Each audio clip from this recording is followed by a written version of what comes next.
वेद व्यास के पुत्र मुनि सुखदेव थे। तो सुखदेव ने अपने पिता से पूछा कि वह क्या चीज़ है जिसको जानने के बाद सब कुछ जानना जा सके, कुछ जानना बाकी न रह जाए। तो व्यास ने कहा वो ज्ञान है। ज्ञान हो जाने के बाद इंसान कुछ जानना बाकी नहीं रह जाता। कुछ बातें और समझाई लेकिन उनके पल्ले नहीं पड़ा। तो प्रश्न प्रश्न सुखदेव पूछते रहे। तो व्यास ने सोचा ये मेरा पुत्र मुझसे समझेगा नहीं, इसे हम कहीं और भेजते हैं। उन्होंने ध्यान लगाया कि कौन इसको ज्ञान दे सकता है। तो ध्यान लगा राजा जनक जो है सीता के पिताजी थे, वो ज्ञानी पुरुष थे, उनको विदेह कहा जाता है। उन्होंने कहा बेटा ऐसा तुम राजा जनक के पास जाओ, तुम्हारी जो है शंका का समाधान राजा जनक कर देंगे।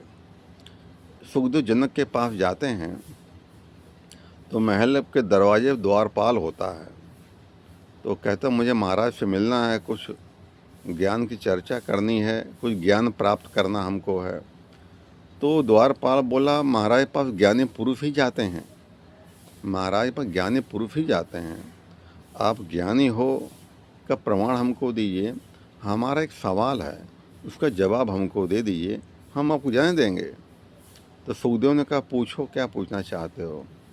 तो वो द्वारपाल पूछता है ऐसा कौन सा जीव है न चलता है, न उड़ता है, न खाता है, न पीता है, न सोता है, न जागता है, न सांस लेता है, अजीव है, कौन सा जीव है। सुखदेव भी ज्ञानी पुरुष थे, उन्होंने कहा वो अंडा है। अंडा अंडा जो होता है न चलता है, न खाता है, न उड़ता है, न पीता है, न सोता है, न जागता है, न आँख खोलता है, न आँख बंद करता है, न सांस लेता है। उसको बात पसंद आई, कह लें तुम्हारा उत्तर ठीक है, आप जा सकते हो। ये जाते हैं अंदर तो राजा जनक को प्रणाम करते हैं, कहते हैं महाराज मैं आपसे कुछ ज्ञान प्राप्त करना चाहता हूँ। तो जनक ने कहा आप थोड़ा बाहर वहाँ दीवार पर खड़े रहिए, हाँ अभी बुलाएंगे आपको। तो जाकर दीवार पर खड़े हो जाते हैं।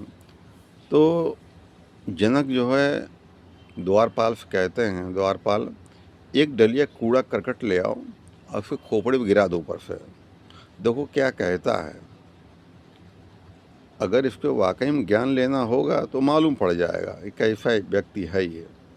तो वो दीवार पास खड़े हो जाते हैं। वो जो द्वारपाल होता है एक डलिया में कूड़ा करकट गंदगी सब भरता है और ऊपर छत से इनके ऊपर फेंक देता है। वो जब फेंक देता है तो सुखदेव मुनि झाड़ झूड़ देते हैं, बोलते कुछ नहीं है। द्वारपाल आता कहता महाराज मैंने कूड़ा डाल दिया, लेकिन बोला कुछ नहीं, उसने गुस्सा नहीं किया, उसने झाड़ झूड़ दिया है।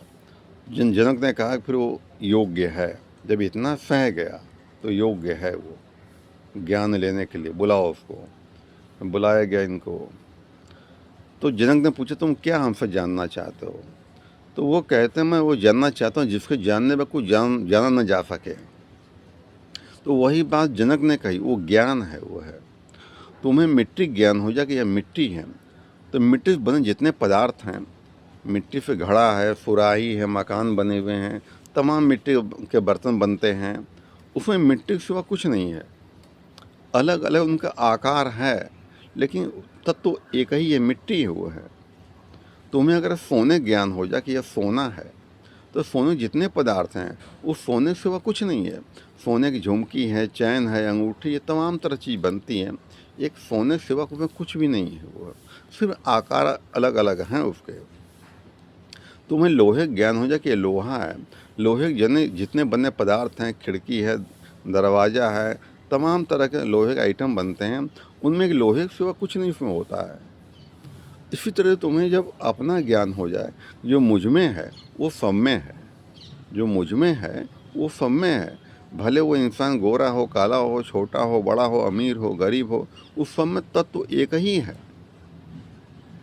सुखदेव को ज्ञान समझ में आता है वो है। सुखदेव कहते हैं महाराज आपने हमारी आत्मा तृप्त कर दी, अब मैं आपको गुरु दक्षिणा देना चाहता हूँ, तो आप बताइए जनक बोले हम खुद ही राजा, हम क्या कर दक्षिणा लेंगे, आप जा सकते हो, हमें ज़रूरत नहीं कोई है।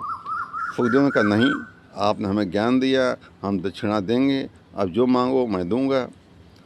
तो ये बात जनक को थोड़ा अखरी, कहने अभी इसके अंदर अहंकार बाकी है, अहंकार बाकी है। तो जनक ने कहा मुझे वह चीज़ ला कर दो जो अनुपयोगी हो, जो बेकार चीज़ हो, वो ला कर मुझको दे दो, वो जो है मेरी दक्षिणा मेरी वही हो जाएगी। कहने लगा ठीक है। सुखदेव निकले बाहर, सोचने लगे बेकार चीज़ क्या हो सकती है, दुनिया में सबसे बेकार चीज़ क्या हो सकती है। आगे बढ़े तो देखा मिट्टी पड़ी है, कहीं मिट्टी बेकार होती है। मिट्टी को हाथ लगाया, मिट्टी बोल उठी, सुखदेव क्या कर रहे हो। कहना तुम बेकार हो। अरे कहीं बेकार कहाँ दिखाई पड़ रहे भैया, ध्यान से देखो, मिट्टी कितने घर बने हुए हैं, बर्तन बने हुए हैं, मिट्टी से अन्न पैदा हो रहा है, तुम्हें बेकार कहाँ दिखाई दे रहे हैं।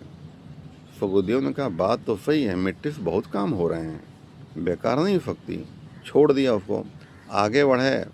बढ़ते बढ़ते एक पत्थर का टुकड़ा पड़ा, कहने लगे ये बेकार है। वो पत्थर को हाथ लगाया, पत्थर बोल उठा सुखदेव क्या कर रहे हो, तुम्हें हम बेकार दिखाई दे रहे हैं। देखो इस पत्थर से कितने मकान बने हैं, चक्की बनी है, मूर्तियाँ बनी है, तमाम तरह के पत्थर काम हो रहा है, तुम्हें बेकार कहाँ दिखाई दे रहा है तुमको। कहने लगे बात तो सही कह रही है। छोड़ दिया, आगे बढ़े। अब वो असमंजस में पड़ गए कि बेकार चीज़ क्या हो सकती है, बेकार चीज़ क्या हो सकती है। जब जा रहे थे तो आदमी की हुई गंदगी लेटरिन पड़ी थी, कहने लगी ये बेकार चीज़ है। तो किसी चीज़ से उसको उठाना चाहा तो गंदगी बोल उठी, सुखदेव क्या कर रहे हो। सुखदेव ने कहा तुम बेकार चीज़ हो, मल हो, तुम बेकार चीज़ हो। कहने बेकार हम नहीं हैं, ध्यान से मुझको देखो, कितने कीड़े मुझको खा रहे हैं, अपना पेट भर रहे हैं। और कल हम ऐसे नहीं थे, कल हम ऐसे नहीं थे, हम कल बढ़िया बढ़िया पकवान बने हुए थे। जब इंसान ने खाया तब मैं जब निकला तो मेरा ये हाल हो गया, मेरा ये। अब सुखदेव परेशान हो गए, वो बोले, वो गंदगी से बोले बेकार चीज़ क्या है। तो उस गंदगी ने कहा बेकार चीज़ इंसान का अहंकार है। दुनिया में परमात्मा की बनाई हुई कोई चीज़ बेकार नहीं है, बेकार इंसान का अहंकार है। इंसान का अहंकार अपना बनाया हुआ है, यही उनको दे दो। अब जाते हैं सुखदेव मुनि जनक के पास, कहते हैं महाराज मैं आपको अपना अहंकार देता हूँ मैं। सुखदेव जनक ने कहा अब तुम सच्चे हमारे शिष्य हुए। अहंकार ही इंसान का बर्बादी का पतन कारण बनता है।